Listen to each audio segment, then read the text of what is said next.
Dream की story बहुत ही interesting मोड़ पर आ चुकी है, जिसमें आयशा की बेवफाई का पता चलने के बाद मानव बुरी तरह से टूट चुका होता है। समर भी मानव के पास आकर के उसे संभालने लगता है। मानव भी समर के गले लग करके रोने लगता है। समर कहता है, भाई संभालिए अपने आप को, हम सब आपके साथ हैं। पर मानव आयशा के बारे में सोच सोच के परेशान हुआ जा रहा होता है और समर से कहता है, आयशा ने ऐसा क्यों किया, कितना प्यार किया था मैंने उससे, कितना विश्वास किया, लेकिन उसने मेरा भरोसा तोड़ दिया, सब कुछ बर्बाद कर दिया, उसने सब खत्म कर दिया। आयशा भी मानव के रूम के बाहर आकर के दरवाजा खटखटाने लगती है और कहती है, मानव दरवाजा खोलिए, मुझसे बात कीजिए, मुझे आपसे बात करनी है, मुझसे गलती हो गई, मुझे माफ कर दीजिए, मुझे खुद से अलग मत कीजिए, मैं नहीं रह पाऊंगी, प्लीज दरवाजा खोलिए मानव। दरवाजा खोलिए मानव और रोने लगती है और कहती है, मानव एक बार मेरी बात सुन लीजिए। पर मानव दरवाजा नहीं खोलता है। आयशा वहीं दरवाजे पर गिर करके रोने लगती है। बाद आयशा को दरवाजे पर रोते रोते नींद लग जाती है और सुबह हो जाती है। सुबह वहां पर मीठी की आवाज सुन करके आयशा की नींद खुल जाती है। आयशा मीठी से पूछने लगती है, बेटा आप यहाँ पर क्या कर रहे हैं। मीठी भी कहने लगती है, मैं तो पापा को ढूंढते ढूंढते यहाँ पर आई हूँ, वही तो मुझे स्कूल के लिए तैयार करते हैं। आयशा कहने लगती है, बेटा मम्मा आज आपको स्कूल के लिए तैयार कर देगी। मीठी कहने लगती है कि मम्मा आज आपको शूटिंग के लिए नहीं जाना है क्या। आयशा कहती है, नहीं आज मुझे कहीं भी नहीं जाना है, आज मम्मा आपको तैयार करेगी, और उसे तैयार करने के लिए ले जाने लगती है। तभी मानव वहां आकर के उसे रोक देता है और उसकी बाहों से मीठी को छीन लेता है और लीला को बुला करके उसे तैयार करके स्कूल भेजने के लिए कह देता है। आयशा से कहता है कि आयशा आइंदा मेरे बच्चों का हाथ भी मत लगाना, मैं नहीं चाहता कि तुम्हारा साया भी मेरे बच्चों पर पड़े। उससे मैं वहां से चला जाता है। ये सुनकर के आयशा दुखी होने लगती है। लक्ष्मी समर से मिलने के लिए आती है और उससे पूछने लगती है कि समर तुम ठीक तो हो ना। समर भी कहता है, हाँ मैं तो ठीक हूँ, पर मुझे भाई की फिक्र हो रही है।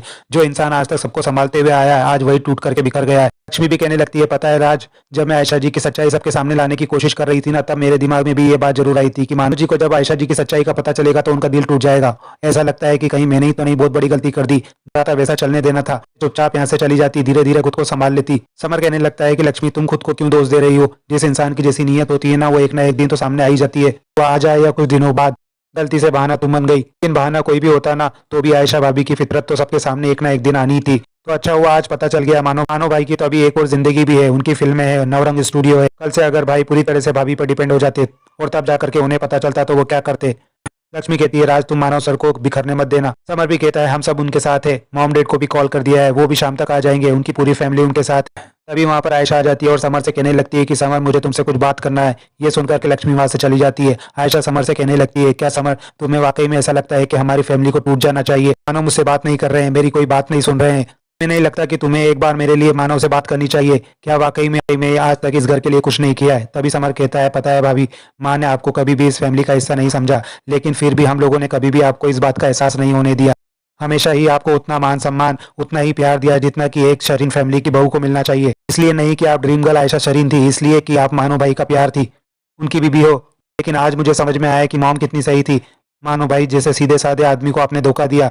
आप जैसी भाभी तो किसी को भी ना मिले। आप माफी के लायक तो क्या, आप बात करने के भी लायक नहीं है। और गुस्से में वहां से चला जाता है। उसके बाद दिन में मीठी अपने स्कूल से वापस लौट आती है। आयशा मीठी को देख करके पूछने लगती है, बेटा आज स्कूल में क्या क्या किया। लेकिन लीला मीठी को अपने कमरे में लेकर के जाने लगती है। आयशा कहने लगती है कि लीला मैं मीठी से बात कर रही हूँ ना, उसे इधर लेकर के आ। लेकिन लीला आयशा की कोई भी बात नहीं सुनती है और मीठी को लेकर के वहां से चली जाती है। आयशा भी कहने लगती है, इसकी इतनी हिम्मत, मेरी बात को अनसुना कर। अभी मानो को फोन करती हूँ और इसे नौकरी से निकलवाती हूँ। अपना फोन उठा करके मानो को फोन लगाने लगती है, पर मानो उसका फोन नहीं उठाता। आयशा सोचने लगती है कि मानो ने ही जरूर लीला को कहा होगा कि मेरी बात ना सुने, अब नौकरों से बेइज्जती करवा रहे हैं वो। और समर को फोन लगाने की कोशिश करने लगती है, लेकिन समर भी उसका फोन नहीं उठाता है। आयशा सोचने लगती है, नौकरों से भी बुरी हालत कर दी है मेरी, इस अभिमन्यु ने तो सब कुछ बर्बाद कर दिया।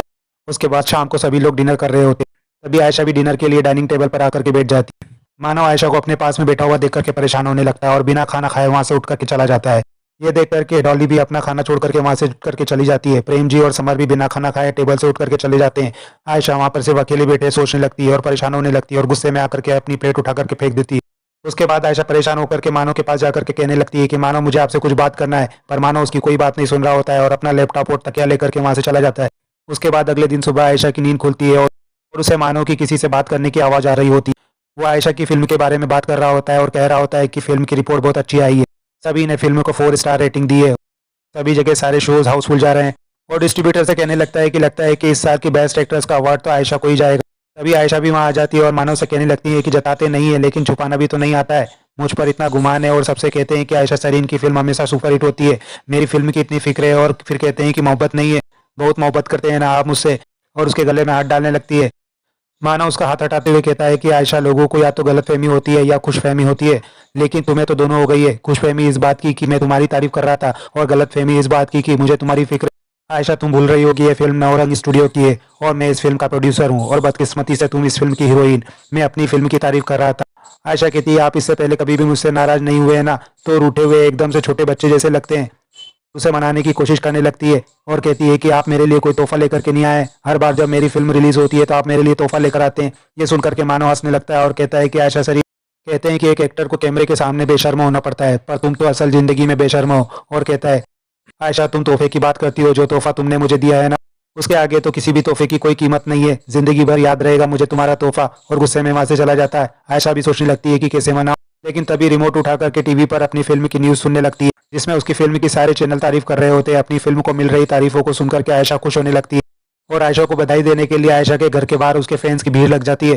आयशा के फैंस लव यू के नारे लगा रहे होते हैं। तभी समर अपनी गाड़ी से किसी काम से बाहर जाने की कोशिश करता है, लेकिन गेट पर लगी आयशा के फैंस की भीड़ को देख करके वो बाहर नहीं जा पाता है। सिक्योरिटी को भी कंट्रोल करना मुश्किल हो रहा होता है। सिक्योरिटी इंचार्ज समर से कहता है कि सर, अगर कोई जरूरी काम नहीं है तो थोड़ी देर के लिए रुक जाइए, हमने और सिक्योरिटी को बुलवाया है। ये सुनकर के समर रुक जाता है और कार से उतर के सोचने लगता है कि ताकत अगर किसी गलत व्यक्ति के हाथ में लग जाए ना तो वो इसका गलत इस्तेमाल करता है। आयशा भाभी की ये सक्सेस देखकर तो फिक्र हो रही है मुझे। उधर करण भी अपने घर पर बैठे आयशा की फिल्म को मिल रहा है बिग रिस्पॉन्स को देख करके सोच में पड़ जाता है। मैं रिपोर्टर बता रहा होता है कि लाइफ में एक इवेंट आता है जिससे कि पूरी लाइफ चेंज हो जाती है, और आयशा शरीन की लाइफ में भी एक इवेंट आया।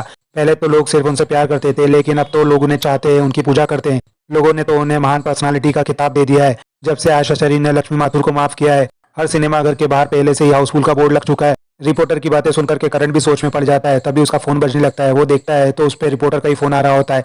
वो फोन को काट देता है और सोचने लगता है कि ये रिपोर्टर भी ना जले पे नमक छिड़कना बहुत अच्छे से जानते हैं। उन्हें पता है कि हम लोग आयशा शरीन के खिलाफ केस हार गए हैं, फिर भी वो हमसे ही पूछना चाहते हैं। उधर आयशा की फिल्म की सक्सेस पर बहुत सारे फ्लावर्स और बहुत सारे कार्ड आयशा को आते हैं। आयशा ये सब देख करके बहुत खुश होने लगती है। तभी उसके साथ के सभी लोग उसकी तारीफ करने लगते हैं। तभी एक प्रोड्यूसर आयशा से कहने लगता है कि आयशा जी, हम भी जो फिल्म अधूरी रह गई थी, क्यों ना उसे फिर से शुरू करते हैं। आयशा कहने लगती है कि इसके वक्त तो आप कह रहे थे कि आप मेरी किसी भी फिल्म को हाथ नहीं लगाएंगे। प्रोड्यूसर निराश होने लगता है। तभी आयशा हंसते हुए कहने लगती है, कमान डब्बू जी, मैं जानती हूँ कि ये सब एक बिजनेस है। और कहती है, कामयाबी का यही तो कमाल है, तुम हंसो तो सब हंसते हैं और तुम चुप हो जाओ तो सब चुप हो जाते हैं। तभी वहां खड़ा एक व्यक्ति कहता है कि शक्ति के सामने समर खान की फिल्म भी रिलीज हुई थी, लेकिन उस फिल्म को एक भी थिएटर नसीब नहीं हुआ है। दूसरा कहने लगता है, थिएटर मिलते भी कहाँ से, सारे के सारे थिएटर तो मानव शरीर ने पहले ही बुक कर लिए थे। और आयशा से पूछने लगते हैं कि हमारे प्रोड्यूसर साहब है कहाँ पर। मानव की तारीफ सुनकर के आयशा भी खुश हो रही होती है।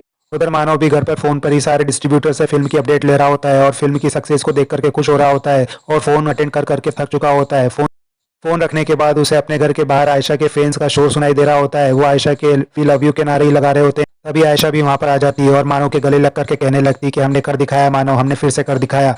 मानव उसे दूर हट जाता है और कहने लगता है कि डोंट टच मी आयशा, इस तरह से बिहेव मत करो कि सब कुछ नॉर्मल है। सब कुछ नॉर्मल नहीं हुआ है। और वहां से जाने लगता है। तभी आयशा उसका हाथ पकड़ लेती है और कहने लगती है कि मानव, सब कुछ नॉर्मल हो सकता है, अगर आप मुझे एक और मौका दें तो सब कुछ नॉर्मल हो सकता है। और प्यार से मानव की आंखों में देखने लगती है। एपिसोड यहीं खत्म होता है। आगे की अपडेट के लिए हमारे चैनल के साथ जुड़े रहें और चैनल को सब्सक्राइब और लाइक करना ना भूलें। थैंक्स।